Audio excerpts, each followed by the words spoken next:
복음 21장 22절 말씀. 예수께서 가라사대 내가 올 때까지 그를 머물게 하고자 할지라도 네게 무슨 상관이냐 너는 나를 따르라 하시더라. 예수님께서 베드로의 질문에 대한 답변입니다. 여러분들은 이 답변을 어떻게 해석합니까? 우리들은 이미 이 답을 23절을 통해서 알고 있죠. 예수님께서 말씀하시는 그 내용의 의미는 이런 거죠. 23절을 보면 이 말씀이 형제들에게 나가서 그 제자는 죽지 아니하겠다 하였으나 예수의 말씀은 그가 죽지 않겠다 하신 것이 아니라 내가 올 때까지 그를 머물게 하고자 할지라도 네게 무슨 상관이냐 하신 것이라 이렇게 말씀을 하신 거예요. 그러니까 예수님의 말씀의 본뜻은 내가 올 때까지 이 사도 요한을 머물러 두게 한다 할지라도 살려둔다고 할지라도 그게 너와 무슨 상관이 있느냐라는 말씀의 의미입니다. 그런데 지금 이 베드로의 이 복음을 들은 자들이나 그리고 이 당시 사도 요한이 복음을 전했잖아요. 그러니까 이 복음을 전하는 그 시대나 그 사람들이 이 예수님의 이 말씀을 어떻게 이해했느냐, 그게 상당히 중요합니다. 무슨 얘기인가 하면 이 계시가 이 상당히 90몇 년도 정도에 이제 요한계시록이 쓰여지는데 AD. 그러니까 이게 상당히 늦게 계시가 완성이 되잖아요. 그 사이에 예수님께서 AD 33년에 돌아가셨다라고 치면 30년 정도에 돌아가셨다고 치면 이 공백 기간이 좀 길잖아요. 그런 상태에서 먼저 이 말씀을 보게 되면 이 예수님께서 베드로의 질문에 대한 답변을 사람들이 다 들었어요. 들었는데 이 참 재미있는 내용이 무엇인가 하면 베드로의 생각이 여기에 나와 있지 않아요. 직접적인 생각이. 그런데 23절을 통해서 보게 되면 베드로의 생각을 그대로 담아서 표현을 하는 내용이 담겨 있습니다. 무슨 얘기인가 하면 내가 올 때까지 그를 머물게 하고자 할지라도 네게 무슨 상관이 있느냐 너는 나를 따르라 하시더라 라고 베드로가 말씀을 들었어요. 들으니까 베드로는 이 말씀을 어떻게 이해했는가 하면 앞서서 어제도 말씀드린 바와 같이 베드로는 예수님을 누구보다도 사랑했습니다. 다른 사람들보다도. 그런데 예수님이 사랑하는 제자 요한이 따로 있어요.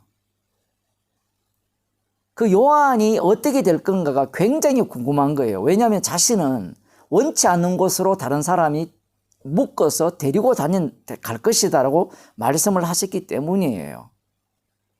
그런 상황에서 예수님께서 이런 답변을 하셨을 때 베드로가 어떤 생각을 했을까요? 이건 차별이죠. 굉장히 기분 나쁜 겁니다. 목사님 어떻게 그렇게 말할 수 있습니까? 라고 할지 모르지만요. 한번 내용을 잘 보세요. 아니 내가 올 때까지 그를 살려둔다 할지라도 그게 너와 무슨 상관이 있느냐라고 말을 한 거예요. 질문을 했는데. 흔히 사람들이 예수님이 사랑의 예수님이라 이렇게 표현하거든요. 사랑의 예수님이라면 이런 식으로 답변을 하면 안 되죠. 차근차근하게 설명을 해야 되죠.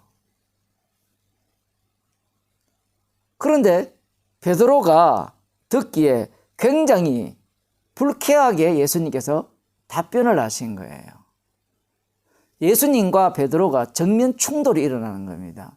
요한복음이 끝나는 마지막 사건이 지금 이런 내용이에요. 육과 영이 충돌이 일어나는 거예요. 그럼 뭐가 충돌이냐라고 물으신다면 베드로는 여전히 육적으로 생각하고 있단 말이에요. 예수님은 지금 영이시잖아요. 영이신 분이 영으로 지금 말씀하고 계시는데 베드로의 입장에서는 육으로 듣는 겁니다. 그 질문 자체가 육적이었죠. 만일에 우리에게 너는 젊어서는 띠띠고 네가 원하는 곳으로 다녔지만 늙어서는 네가 원치 않는 곳으로 타인이 끌고 갈 것이다 라고 말씀을 하셨다면 그 말씀이 기분 좋습니까? 나쁩니까? 이미 복음을 여러분이 다 들었잖아요. 기분 좋아요? 나빠요? 우리 애 보면, 우리 딸 보면 공부하기 싫어하거든요. 왜? 내가 하고 싶은 게 아니에요. 웹툰 보라면 하고 싶은 걸 많이 봐요. 바로 이게 우리들의 모습이에요. 예배 드리자고 하면 예배 드리기 싫다고 하고, 말씀 배우자 하면 말씀 배우기 싫어요. 그게 우리들의 본 모습입니다. 여기에서도 보면 원치 않는 곳으로 주님이 너가 데리러 간다 했을 때 기분 좋을 사람이 아무도 없어요. 왜 기분이 나쁘냐라고 이렇게 물어보게 되면 그 이유는 간단합니다. 선악과를 따먹은 인간은 자기가 주인이거든요. 그러니까 주인 행세를 해야 돼요. 주체가 자기입니다. 그러니까 주체가 자기고 주인공이 자기이기 때문에 자기를 위해서 모든 일들이 일어나야 되고, 그리고 그 일어나는 모든 일들은 자기가 원인이 되어서 결과가 나와야 되는 거예요. 사람들이 과학을 좋아하는 이유가 거기에 있어요. 원인과 결과를 자기가 다 파악할 수 있거든요. 그래서 파악을 했으면 그 원인을 자기가 집어넣을 수 있습니다. 그럼 그 결과를 자기가 도출해낼 수 있죠. 지금 베드로가 젊어서는 띠띠고 다녔지만 늙어서는 원치 않는 곳으로 다닌다 했을 때 베드로는 예수님의 말씀이니까 알겠습니다, 이렇게 했을 수가 있어요. 그럼에도 불구하고 마음속에는 불편한 게 많습니다. 그런 상황에서 타인이 발생했죠. 어제 말씀드렸잖아요. 비교 대상이 발생한 거예요. 비교 대상이 발생했을 때 저 사람은 어떻게 되겠습니까? 라고 물었을 때 예수님의 답변은 이 베드로가 갖고 있는 그 마음을 후벼 파는 답변이죠. 내가 올 때까지 그를 머물러 두게 할지라도 예수님이 언제 오는지 그 내용은 사실은 요한복음에 없거든요. 이것은 이미 확 건너뛰어버린 겁니다. 재림하실 때까지죠. 재림하실 때까지 그 사람을, 사도 요한을 살려준다고 할지라도 그게 너와 무슨 상관이 있느냐라고 예수님이 말씀하신 거예요. 그러니 베드로는 상당히 불쾌한 겁니다. 왜냐하면 주인공이 자기거든요. 선악과를 따먹기 때문에 그래요. 그러나 지금은 성령 못 받아서 베드로가 지금 기분 나빠할 수도 있고 불쾌할 수 있고 못 알아들을 수 있다라고 이렇게 우리가 생각할 수 있잖아요. 근데 성령 받아도 마찬가지예요. 왜냐하면 갈라디아서 2장에 보면 베드로가 외식을 하잖아요. 며칠 전에 말씀을 드렸죠. 왜 외식을 합니까? 타인을 의식하거든요. 그 성령 받았기 때문에 그러한 거예요. 지금 요한복음에서 이런 식으로 결론을 맺는 이유가 있어요. 왜냐하면 예수님께서 뭐라 했습니까? 예수님이 하늘로 올라가셔서 주가 되시면 누구를 보내준다 했어요? 성령을 보내주신다 했죠. 달리 말하면 주님이 친히 이 일을 하시겠다는 거예요. 주님이 친히 일을 하시는데 어떤 식으로 일하시는가 하면 지금까지는 네가 주인공이었고 너희들이 주인공이었고, 달리 말하면 악마가 너희의 주인공이었는데 너희의 주인이 악마가 너를 끌고 다녔는데 이제는 주님이 친히 끌고 다니신다는 거예요. 그럼 주님이 친히 끌고 다니시면 이렇게 비교 대상에 있어서 나는 빨리 죽고 이렇게 요한은 오래 살고, 그게 그러면 받아들일 수 있습니까? 쉽게? 그게 받아들이기 쉽지 않아요. 왜냐하면 우리들도 마찬가지잖아요. 진짜 복음을 알았는데 부자인 사람이 있고 가난한 사람이 있고 건강한 사람이 있고 병약한 사람이 있고, 어떤 사람은 예쁘고 어떤 사람은 못났고 어떤 사람은 잘생겼고 어떤 사람은 키가 크고 키가 작고, 교회를 가더라도 어떤 사람은 주목을 받고 어떤 사람은 주목을 받지 못하고, 저 사람은 다른 사람들로부터 인기가 많은데 나는 인기가 없고, 그러면 기분이 어때요? 목사들 같은 경우에는 어떤 목사는 설교를 잘하고 인기가 많은데 자기는 인기가 없고 설교도 못하면 괜히 기분 나쁜 거예요. 목사의 예를 들었지만 성도들도 마찬가지죠. 성도들끼리 모여보면 돈이 많은 사람과 적은 사람 괜히 기분 나쁜 겁니다. 아니, 주님께서 사랑하시면 동일하게 돈을 주시던가 왜 이렇게 차별하게 주시느냐. 그저께도 말씀드렸지만 은사를 주시는데 똑같은 은사를 주시지 않고 저 사람은 더 귀해 보이는 은사를 주시고 자기는 볼 때 하찮은 은사를 주신 거예요. 실제로 그러한 일들이 교회 가운데 일어나는 겁니다. 그래서 지금 예수님께서 이 말씀을 하시는 거예요.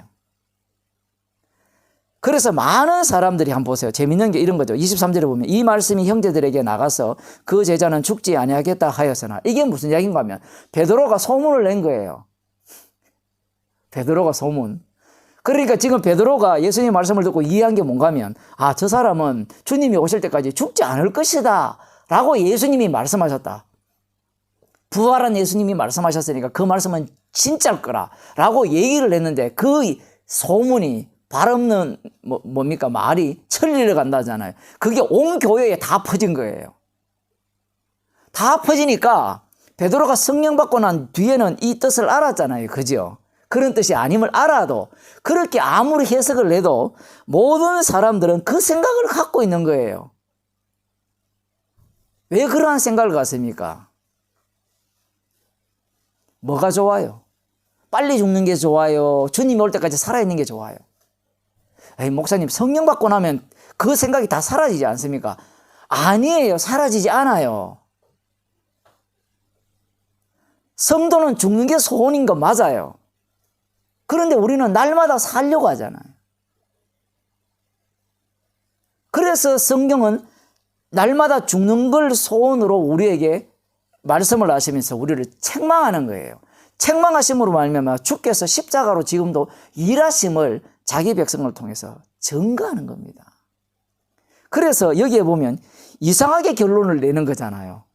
아니, 베드로도 이해 못했고 많은 형제들도 이해를 못했다라고 결론을 내는 거예요. 지금 이 답변을 보면 정말 재밌는 게 뭔가 하면 이 요한의 형제가 누군지 아세요? 야고보예요. 근데 사도행전 12장에 보면 11제자에서 마띠아 포만에서 12제자가 되었을 때 누가 가장 먼저 죽는가 하면 요한의 형제 야고보가 가장 먼저 죽어요. 이 성경이 정말 재밌는 장면입니다. 이런 것들이. 세베대의 엄마가 당신의 나라에 왔을 때 하나는 좌편에 우편에 앉게 해달라 했잖아요. 뭐 10고을 다스린다. 뭐 각자 이스라엘의 고을을 다스리는 권세를 준다 했는데 가장 먼저 죽어요. 그 죽는 모습을 볼 때 이 사도 요한이나 베드로가 봤을 거 아니에요. 야고보가 누구보다 먼저 죽었어요. 그걸 복되다라고 했을까요? 아유, 참 안 됐다라고 했을까요? 자신들의 죄가 드러나는 현장이에요. 정말 예수님처럼 자기 목숨을 대속물로 내어주신 그 예수 그리스도의 모습을 남 먼저 보여준 사람이 바로 야고보였어요. 즉 이 말씀과 이 형제니까 사랑하는 제자 요한은 주님이 올 때까지 살려둔다라는 이 얘기 자체가 인간들이 갖고 있는 사고방식을 공격하는 겁니다. 지금 이렇게 생각하는 자들, 그리고 베드로도 마찬가지고 주님이 주인이시고 주님이 친히 자기 정인으로 사용하시는 도구들인데, 인간들은 예수님의 말씀을 어떤 식으로 이해하는가 하면 자기가 주인공이 되어서 자기 중심으로 예수님의 말씀을 이해하는 거예요.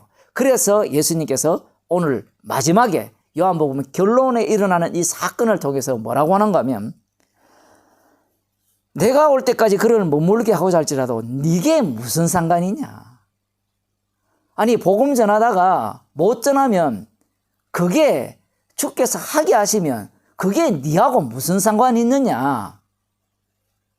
아무런 상관이 없어요. 왜냐하면 주님의 일이기 때문에 그래요. 자기 이름만을 정극히 하게 하긴 일이기 때문에 우리가 보기에는 비교 대상이 있고, 저 사람은 뭐 복음 전할 기회가 많이 있고, 저 사람은 돈이 많고, 저 사람은 부유하고 교회한테 인정받고, 그게 너하고 무슨 상관이 있냐 얘기예요. 만일에 네가 주인공이고 네가 만유의 주라면 상관이 있죠. 그런데 너는 뭐예요? 이 장기판에 장기알. 그거는 좀 그래요. 장기판에 그 장기 그것들은 다 지위가 있으니까. 바둑판에 바둑알과 같아요. 돌 하나 돌들 셋입니다. 제가 지난주 말씀드렸죠. 주일날 설교에. 돌들이 소리 지른다 했잖아요. 우리의 역할이 돌이에요. 그 돌이 주께서 이 돌은 이 뭐 아름다운 집을 건축하는 데 쓰겠다고 하고, 이 돌은 그냥 길거리에 그 사람들이 다니는 그곳에 그냥 버려지는 그런 돌로 서겠다고 하면 서는 거예요. 그게 우리와 나와 무슨 상관이 있느냐, 그 말씀을 하시는 거예요. 이 말씀은 우리를 사랑하지 않아서 그런 것이 아니라 사랑하기 때문에 주님께서 자기 피를, 자기의 피공로를 증거하기 위한 도구로 사용하시기 위해서 우리를 사용하신다는 겁니다. 그래서 요한복음 결론을 이렇게 말하는 겁니다. 개판이다. 교회가 개판이다. 그래서 고린도 교회나 갈라디아 교회나 에베소 교회나 빌립보 교회나 골로새 교회를 한번 살펴보세요. 개판입니다. 그래야만 십자가만을 증거되기 때문에 그래요. 왜 개판이냐? 말씀 때문에 개판이 되는 거예요. 그래서 교회가 남겨져야 될 것은 주님이 십자가의 피를 통해서 홀로 일하심만 남겨져야 되는 겁니다. 그래서 지금 요한복음 결론이 완성태로 끝나는 것이 아니라 완전히 엉망인 상태로 하나도 조율이 안 된 육의 모습이 그대로 노출되는 모습으로 요한복음이 결론을 내는 거예요. 왜냐하면 또 다른 보혜사를 주께서 보내주셔서 친히 일하시기 때문에 그렇습니다. 그래서 교회는 피만을 증거하는 교회입니다. 기도하겠습니다. 하나님 아버지, 세상의 모든 일은, 모든 만물은 주님께서 창조하셨고 주를 위하여 지어주셨고, 따라서 주님께서 친히 다루시면서 십자가에서 다 이루신 그 능력만을 증거하게 하기 위해서 자기 백성을 불러 모아 그 피공로의 능력 속에 살게 하심을, 말씀을 통하여서 알려주심을 감사드립니다. 우리의 모습이 완전하지 못하고 온전하지 못한 그 이유는 주님의 피공로만을 증거하라고 주께서 배치하신 그러한 현실임을 저희들이 알게 하시고, 주께서 죽이시면 죽는 자리로 가게 하시고, 주께서 살리시면 살게 하시고, 주께서 어떠한 형편에 처하게 하시더라도 그 처한 자체가 나를 위한 일이 아니라 주님을 위한 일임을 저희들이 늘 알게 하셔서 범사에 감사하는 주의 백성이 되게 하여 주옵소서. 예수님의 이름으로 기도드리옵나이다. 아멘.